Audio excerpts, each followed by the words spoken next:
Hey everybody, it's Come Find Me time again. This week we're in Matthew 8, Mark 2 to 4, and Luke 7. Yeah, Luke 7.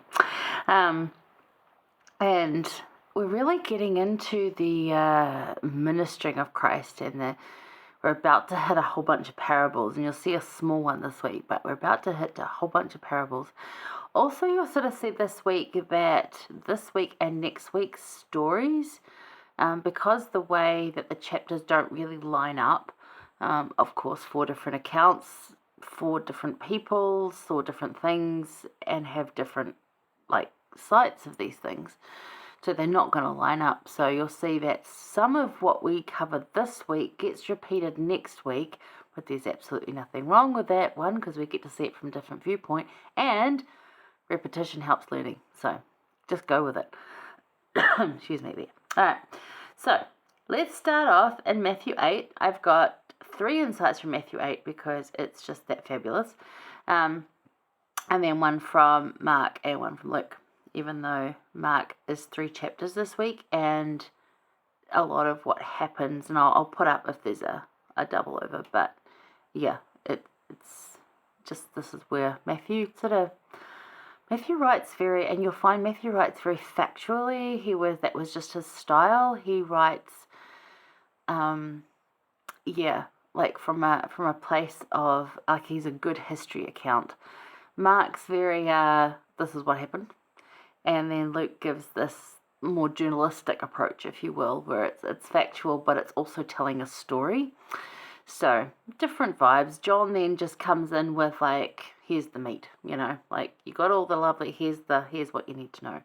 So this week there's no John, but there you go. We've covered this before too with the different authors, but that just helps you to put it all together. Okay, so in chapter 8, there's some things that happen in here. We're not going to cover all of them, but I am going to cover some. So, verses 1 to 4, I wanted to do this because Jesus will and he wants to heal you. And this is a story of healing the first leper. And this isn't the group of lepers. This isn't a leper he's healed before because he's healed many of them. This is a particular one. And this one is in front of a crowd of people. In fact, multitudes, which literally means higher than we can count. So whether it was 100 or whether it was thousands, we don't know, but that just means higher than they could count. So let's read it. When he came down from the mountain, great multitudes followed him. And behold, there came a leper and worshipped him, saying, Lord, if thou wilt, thou canst make me clean. And Jesus put forth his hand and touched him, saying, I will, be thou clean. And immediately his leprosy was cleansed. And Jesus saith unto him, See thou tell no man, but go thy way, shew thyself to the priest, and offer the gift that Moses commanded for a testimony unto them. Now, one of the things that you can do in Scripture is take a little bunch of scriptures like this one. This one's a really good one to do it with. There's some in the Book of Mormon, there's some in the Old Testament even, and we did this last year. It's a practice that we do often when we teach seminary, institute, those kind of things. So you could try this with your class if you're teaching. So verses 1 to 4. If you only had those 4 verses, what could you learn about Christ? If that's the only 4 verses you ever heard about Christ, what would you learn? Let go of everything you know, and what do you know from this? So first one, mostly, he can walk because he walked down from the mountains. He liked the mountains. They were good places. I don't think they were as tall as probably the mountains in New Zealand or even the ones that are in America. Probably more like what we would call, so they do have mountains like that in that area, but I don't think, if he's going to walk up them, they've got to be walkable, right? Because a whole lot of people are up there with him. So this is, again, probably right after Sermon on the Mount, maybe not exactly right after, but about that time. So that's true. So great multitudes followed him. So he was popular. He was humming it. They loved what he was teaching. It touched their hearts and their souls. You can imagine sitting there and listening to Jesus teach these things and just being in awe of everything that had been told to you previously was that you weren't good enough, you were never going to be good enough, you're diseased, you're poor, you're stupid, dumb, go away. And who feels like that today? So many of us. Oh, we're not going to be good enough. You can't do this, you can't do this, you're going to be a failure. And these are the people Jesus was teaching to, because they were the ones that wanted to hear the message. They were open to teaching. So that's the start. And then this leper comes near to him, which people are freaking out about, because if you get leprosy, it's going to hurt you, and they're worried that Jesus is going to get this. It's like, well, we know he's not going to get that, and if he could quite easily just fix it himself. But the man that comes up here says, look, if you will it, like, I know you can, but if it's your will. Now, how often do we do that? Or do we just demand? And then Jesus put forth his hand and touched him.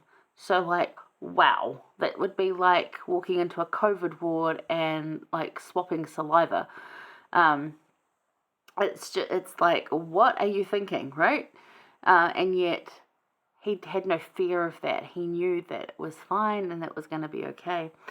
And heals him more by touch, and we'll talk a little bit about that too. And then you've got, like, of course, immediately was healed, but more than just saying, oh, you're healed, because he could have said that in so many different ways, and he does throughout his ministry, and you'll see that. But this man had, like, these guys had to walk around with bells to let people know they were coming. No one was allowed to go near them. How lonely is that?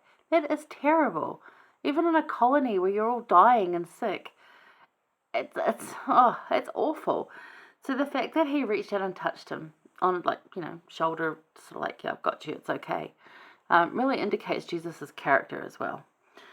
And then you've got, Jesus said, look, you don't need to go tell everybody of this. I don't need more fame, but do go and offer thanks like Moses commanded you to, like, because they're still under Moses' laws, because the atonement hasn't happened, obviously, because Christ is there. And, tell your priest, tell him what happened, but you don't need to go telling everybody. It's like, if you have a miracle happen in your life, you can post it on social media and put it all over the place, or you can quietly tell your bishop in a nice interview. But that's, it's probably more appropriate to do that. Although, if you're inspired to share it, then go ahead and share. But there's some things that you need to keep personal, and this is one he was saying to him, you keep this personal. So it's one of those things that you can look at these little 4 verses and just go, what can you learn about Christ from this? And it's really good if you're teaching youth, because they come up with some amazing stuff.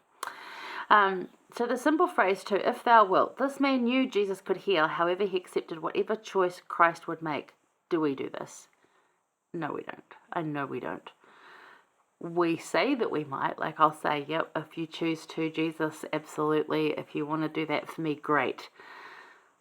But what I'm really thinking is, come on, and then I'll get a bit miffed if it doesn't happen. And I'm like, And I'm getting better at it as I get older, but it's still like the acceptance of, because he knows way more what we need than we do, obviously. But we still have that, but that's what I really wanted. That's what I had my heart set on. That's what I really desired, and it didn't happen. So think about that. Do we do that as well? Do we really embrace that completely, or could we be better at that? And then actually interesting in verse 3, the answer that Jesus gives, if you take it from the Spanish scriptures and translate it into English, it actually translates as I want instead of I will. So I want thou be clean, giving us a tender glimpse of Christ's character. He can, he will, yet he wants to help and heal us. That's his whole purpose, and great is his love and capacity to do so. So it's not just that, yes, I will, because he can and he will, but he wants to.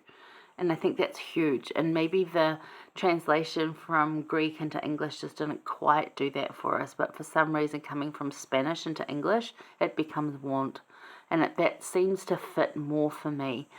Not just that he will or that he can, it's that he wants to, because I know he wants to. I've experienced that feeling often, so I know he wants to. President Nelson said, I invite you to seek to know for yourself that Jesus Christ is the master of healing. He has the capacity to heal you from sin and sadness, from despair and heartbreak. All of it. And whether he actually physically heals you or not, that's a different thing, because sometimes stuff's there to help us to learn whether we like it or not, and we've discussed that many times. But just these little 4 verses, like, think of that, like, what can you learn from that? There's so much to take away from these just 4 sentences, and yeah, love it. So hang around, we're going to go over to verses 5 to 13 and we'll see what happens there.